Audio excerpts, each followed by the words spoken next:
There are strategies to protect your portfolio from rising living costs. This insurance will not be free. You're going to have to pay in some way. Other risks will be increased, your yield will be lowered, or you'll be charged fees. However, it is probably prudent to purchase at least some protection. Here are the top 10 ways to beat inflation. But before we get started, be sure to subscribe to our channel and ring the bell to get notified about our latest videos. Number 10. Own a home. Over lengthy periods, housing prices more than keep pace with the cost of living. Your strategy would be to put off downsizing for a decade. If the CPI rises, this critical component of your portfolio should rise as well.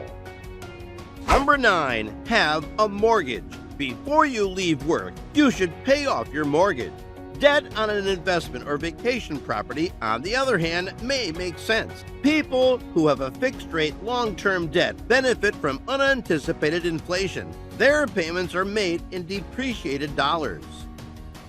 Number 8. Invest in stocks. Shares of oil, mining, lumber, and fertilizer companies could overburden your portfolio. Rising commodity prices should help them. Create your menu of commodity producers with no overhead. Alternatively, Vanguard's exchange-traded energy and materials funds cost 0.24% each year.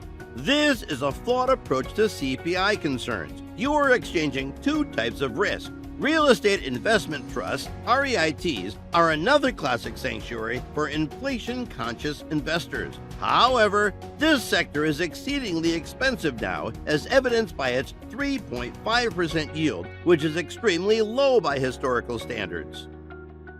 Number 7. Buy inflation-proof bonds. TIPS, or Treasury Inflation-Protected Securities, pay a coupon plus a CPI adjustment. The disadvantage is that the yields are low. TIPS maturing in 5 years has a real yield of around 0%. Extend the maturity to 20 years and you'll collect the full 1.5%. TIPS with longer maturities are not risk-free because a rise in real estate rates would lower the price. If you possess one of these things outside of a tax-sheltered account like an IRA, the return isn't even guaranteed to be positive. A 1.5% coupon plus a 5% inflation rate results in a real after-tax return of negative 1% for a high-income taxpayer. How did a positive yield become negative? It is because you are taxed not just on the 1.6% real return, but also on the inflation adjustment. In the end, you're paying the U.S. Treasury to keep your money safe. Number 6. Speculate in gold. This could work. It's possible that it won't. There is a possibility that the quadrupling of prices over the last decade will attract a slew of new sources, thereby terminating the bull market. Bullion can be purchased through the iShares Gold Trust for 0.25% each year. The bid-ask spread is narrow.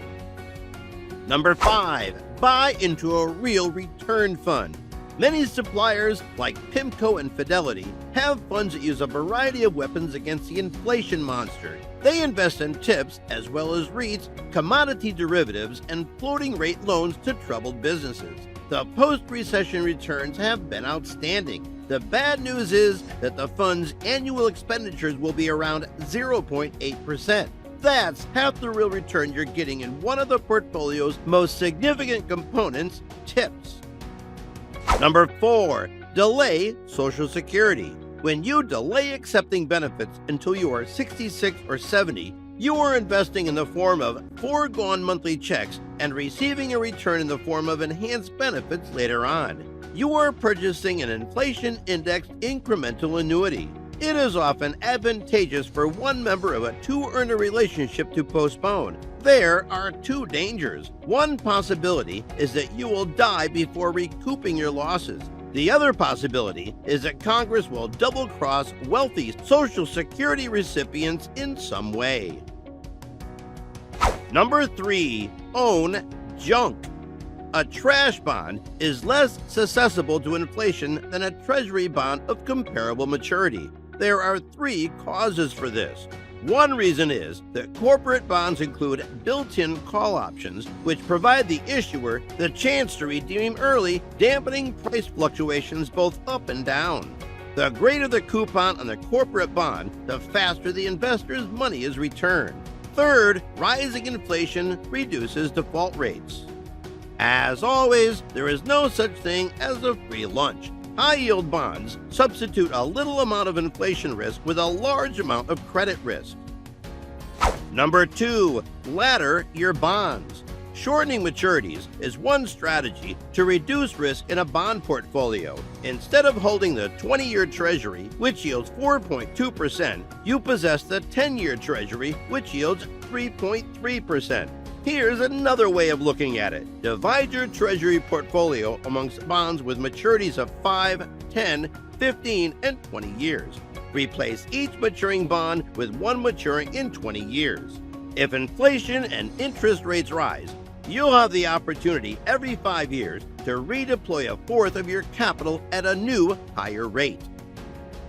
Number 1, trade currencies. If the dollar is going to break apart, having a short position would be beneficial. However, foreign exchange is a risky business. Your instinct is probably to invest in a strong currency such as the Swiss franc.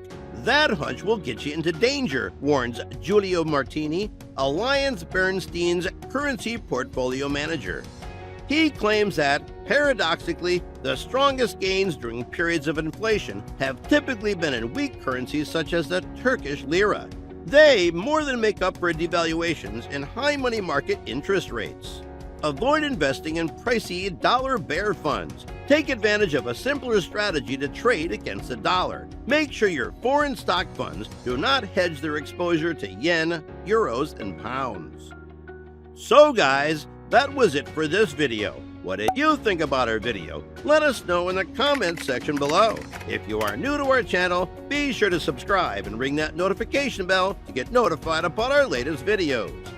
Thanks for watching.